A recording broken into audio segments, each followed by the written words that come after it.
আসসালামু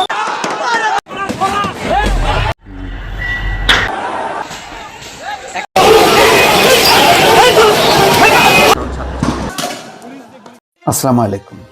ডক্টর ইউনূসের নেতৃত্বে অন্তর্বর্তী সরকার যাত্রা শুরু করতে না করতেই বেশ কিছু বিষয় সামনে চলে এসছে, বেশ কিছু প্রশ্ন সামনে এসছে আওয়ামী লীগ সরকারের সুবিধাভোগী এবং স্বৈর শাসনের দোসরদের সহযোগী কিভাবে এই অন্তর্বর্তী সরকারে স্থান পায়।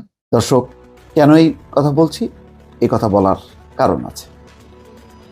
আজকে এই উপদেষ্টাদের একজনকে নিয়ে রীতিমতো বিক্ষোভ হয়েছে পার্বত্য চট্টগ্রামে এবং খোদ যমুনায় যে অতিথি ভবন আছে, যেখানে বাস এখন ডক্টর ইউনূসের, সেখানে তার অফিস বাস, তার সেখানেও বিক্ষোভ সংগঠিত হয়েছে।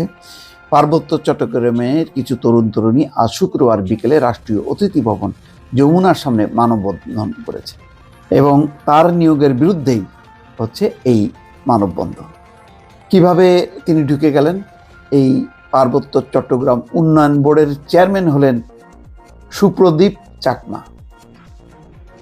এই খবরটি হচ্ছে দর্শক 2023 সালের 25শে জুলাই। সেই মানুষটি এখন ঢুকে পড়েছে উপদেষ্টা পরিষদে। কিভাবে ঢুকলো এইটি এখনো গবেষণা হয়নি, তবে নিঃসন্দেহে বলা যায় যে আকাঙ্ক্ষা তরুণদের সফল একটি অভ্যুত্থানের মধ্য দিয়ে সেই আকাঙ্ক্ষার সাথে উপদেষ্টা পরিষদের এই সদস্য, তার নাম, তার অন্তর্ভুক্তি, নিঃসন্দেহে এটি হতাশাজনক।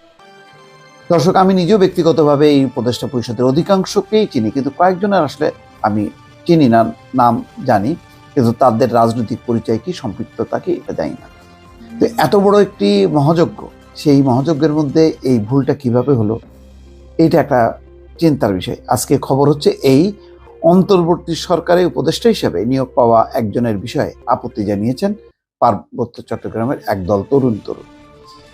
তারা আলোচনার মাধ্যমে তাদের প্রতিনিধি হিসেবে উপদেষ্টা নিয়োগের দাবি জানিয়েছে। এই যে কোটা সিস্টেম করতে যে সেখান থেকে একজনকে নিতে হবে, কেন বিতর্কমুক্ত আর কোনো মানুষ কি পাওয়া যায়নি? এটা অবশ্যই বিবেচনা করা উচিত। এই দাবিতে পার্বত্য চট্টগ্রামের প্রায় 20 তরুণ তরুণী আজ শুক্রবার বিকেল 4টার দিকে প্রধান উপদেষ্টার থাকার জন্য প্রস্তুত রাষ্ট্রীয় অতিথি ভবন যমুনার সামনে মানববন্ধন করেছেন। মানববন্ধন শেষে তারা প্রতিবাদী গান শুরু করেন। এ সময় রাষ্ট্রীয় অতিথি ভবন যমুনায় প্রধান উপদেষ্টার নেতৃত্বে বৈঠক চলছিল। ঠিক ওই সময় তারা মানববন্ধন করেন। মানববন্ধনে অংশ নেওয়া তরুণ তরুণীরা বলেন, যাকে তাদের প্রতিনিধি হিসেবে উপদেষ্টা পদে নিয়োগ দেওয়া হয়েছে তিনি গত 15 বছর আওয়ামী লীগ সরকারের আমলা ছিলেন। তাদের প্রশ্ন, কাদের সঙ্গে আলোচনা করে এমন একজন ক্ষুদ্র জাতিগোষ্ঠীর প্রতিনিধি হিসেবে নিয়োগ দেওয়া হলো? তারা চান নির্দলীয় নিরপেক্ষ কোনো ব্যক্তিকে নিয়োগ দেওয়া হোক, যিনি ক্ষুদ্র জাতিগোষ্ঠীর সমস্যা সম্পর্কে ভালো জানেন। তারা এই নিয়ে প্রধান উপদেষ্টার সঙ্গে কথা বলতে চান। তো এই হচ্ছে পরিস্থিতি। আর যেই খবরটি ইতিমধ্যে হাতে এসছে, দেখা যাচ্ছে যে একটা সংবাদ ক্লিপ, যে কাউখালী রাঙ্গামাটির সংবাদদাতা ইত্তেফাকে প্রকাশিত হচ্ছে যে চেয়ারম্যান হলেন সুপ্রদীপ চাকমা, নবনিযুক্ত চট্টগ্রাম উন্নয়ন বোর্ডের চেয়ারম্যান। পার্বত্য চট্টগ্রাম উন্নয়ন বোর্ডের নতুন চেয়ারম্যান হিসেবে সাবেক রাষ্ট্রদূত ও পররাষ্ট্র ক্যাডারের অবসরপ্রাপ্ত কর্মকর্তা সুপ্রদীপ চাকমাকে নিয়োগ দিয়েছে সরকার।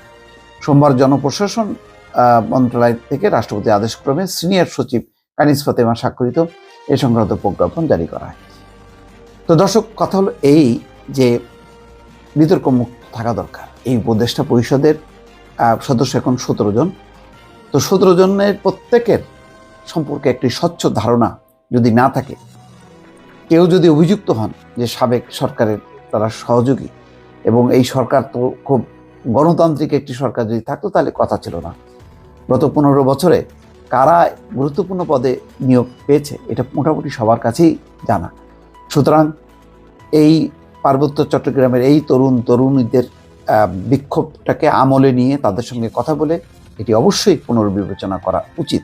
অনেকগুলো কাজে ভুল হবে, কিন্তু ভুলগুলোকে নিয়ে এগুলো হবে না। যখনই কেউ আইডেন্টিফাই করবে, সাথে সাথে এটা রেকটিফাই করার মতন একটি মানসিকতা থাকতে হবে। দর্শক, ভালো থাকবেন। আল্লাহ হাফেজ।